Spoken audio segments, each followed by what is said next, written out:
Police officers, what is the dumbest thing you have ever seen a criminal do? One night my partner and I found a car in a cemetery. Stolen cars were regularly dumped there. The car had its windows down and had only recently been left. It was still warm to the touch. It didn't set off any red flags in the system as stolen. So we started to investigate a little further. With the windows being down, I look inside and there it is. What do you know, there is a hard drug pipe sitting on the seat in plain view, which gave us probable cause to search the car. Inside, we found several pipes, 3.5 grams of hard drugs, a small amount of weed, and a handgun.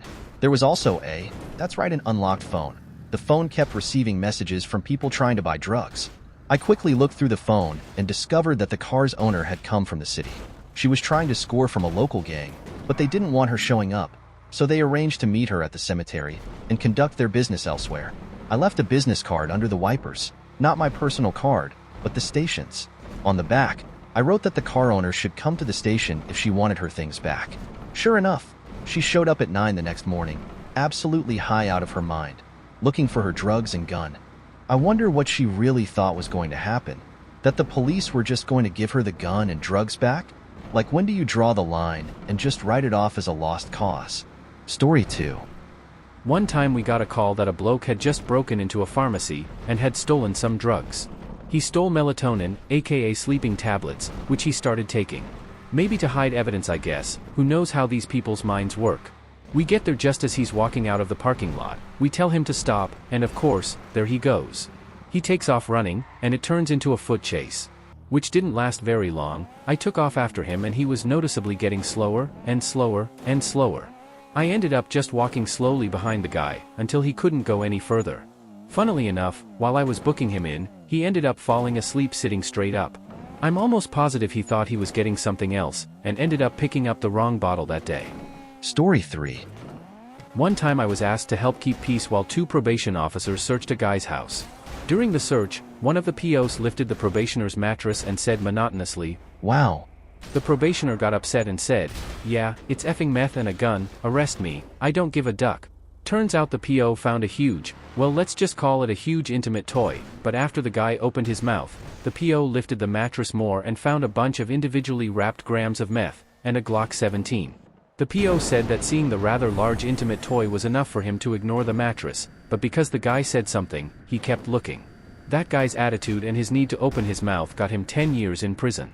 Now, I'll let you decide the moral of the story. Where to hide your things, or learn to keep quiet, really it's up to you. Sounds like this guy did it to himself. What do you think? Would you have gotten nervous and said something? Or are you the keep quiet and lawyer up type? Anyway, on to story 4. So, I'm sitting in the station one evening, towards the end of my shift, submitting reports, and finishing some paperwork. As I go to stand up to leave for the night, I look out of the window at a bus stop just a few yards from the station. And what do I see? A young lad is smashing the glass of the bus stop, trying to show off for a couple of girls he had with him. So I walk out the front door. He's too busy trying to impress that he doesn't notice. So I calmly walk my way over to him, and put him in cuffs. I turn him to face the girls and say, "Well, girls, if he's willing to act like this in public, with witnesses, I can't imagine what he'd be willing to do in private. Now you ladies think about that, and have yourselves a good night."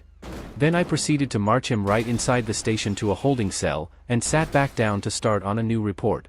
But hey, I wasn't complaining. A few hours of overtime for the easiest arrest I ever made, and just maybe a good learning lesson to 2 young and impressionable ladies. It was a win-win situation. Some people just really cannot be helped. Really, if you're going to commit crimes, might I suggest, anywhere else but right outside the front door of the police station? Anyway, we're moving right along. On to story 5. I was a cop on an Air Force base in Alaska. 3 guys robbed our Class 6, aka liquor store. So me and another officer responded to the call. But on the way, we ended up caught in traffic, at a red light. So we were sitting there, with lights and sirens on, trying to get people to move out of the way, when we see the back door to the car ahead of us fly open and a guy gets out of the car, and goes spread eagle against the trunk. Confused, we get out to see what was up and realize that these were the robbers.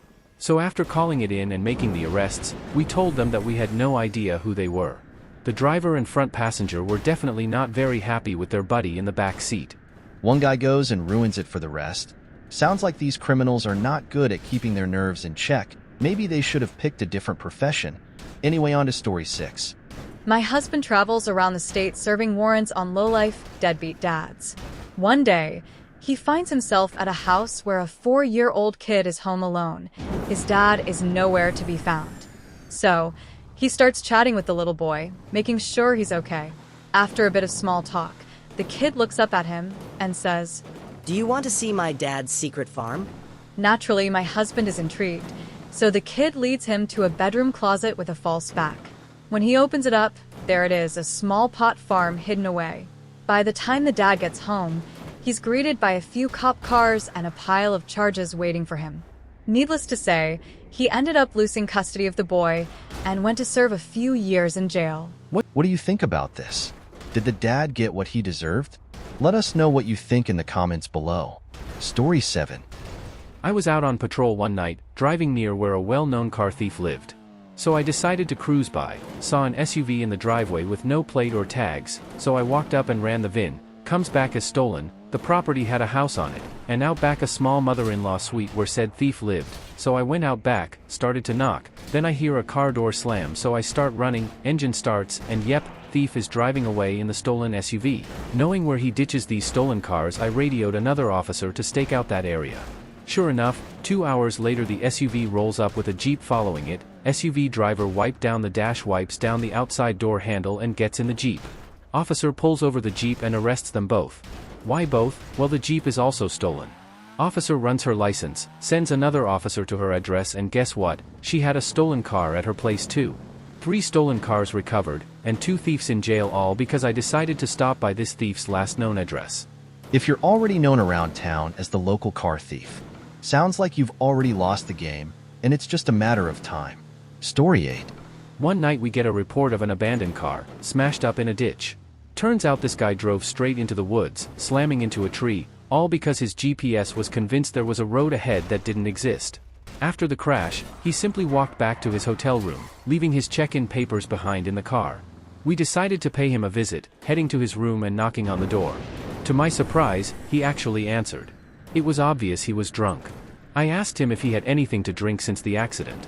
He didn't have to respond, but he chose to say, "No, I haven't had anything to drink since the accident." "Where I'm from, you have 24 hours to report a property damage accident, so technically, it wasn't even a hit and run." As I was in the process of arresting him, he casually mentioned that he was a lawyer. I couldn't help but say, "I hope you're not a defense attorney." But in his defense, he was indeed very drunk. I definitely have to agree with the officer on this one. Any good lawyer, even drunk, should know saying nothing is the right answer. Story 9. Not my story, but a colleague of mine had been investigating this known drug dealer for a while. One night they decided to run a sting operation on him. So they decide to send in an undercover to make a buy. So the UC went in to make the purchase. Once the sale was complete, they busted the door in to make the arrest. Once he was in cuffs, the drug dealer looked at the undercover police officer and said, "You're undercover?" The UC replied, "Yes." Then the dealer looked at my uniformed friend and said, "You're undercover too?" "No, I'm in full uniform," he answered. Then the dealer looked at someone else, who was not a police officer, and asked, "And you?" The guy responded, "How am I undercover? I just bought drugs off you." And that's how they made an unexpected arrest that night. All the guy had to do was say nothing. But he decided to open his dumb mouth and get himself arrested alongside his dealer buddy. Story 10. A little over a month ago, my apartment was broken into while my boyfriend was still inside. He works nights, so at midday he's still fast asleep and didn't notice this guy come in and rummage around until he throws the bedroom door open. He panicked at seeing my BF and runs off. My BF looks around the apartment and finds that the laptops, tablets, etc. are still there. He must have run off before getting to all that. But a handful of smaller valuables such as USBs, keys, wallets were gone. He also did a fair amount of damage rummaging around and spray painting our walls. He also ate our biscuits. What was still there, however, were this idiot's bags. He left his school rucksack containing some of our possessions, his ID, some years old school papers with his parents' phone numbers on it, etc. So already he's an idiot and we know who he is. The police are having a laugh with us a little later about it, and as one of them takes my boyfriend's statement, we hear a knock at the door. I go to answer the door, and I find the same guy from the ID right outside the door. He looks at me, Then the police officer behind me still holding the bags and asks. Can I have my bags back, please? After a stunned moment, he's grabbed by the police officer, and my boyfriend confirms that's the guy. He was arrested on the spot. The police said it was the dumbest thing they had ever seen, like something out of a sitcom. It even made the local news. Do you have any similar stories? If so, leave them in the comments below. We'd love to hear about them. Also, if there was a story that stuck out of the bunch, let us know which one it was and why. If you like this video, YouTube thinks you'll like this one on the screen as well. Don't forget to leave a like and subscribe for more.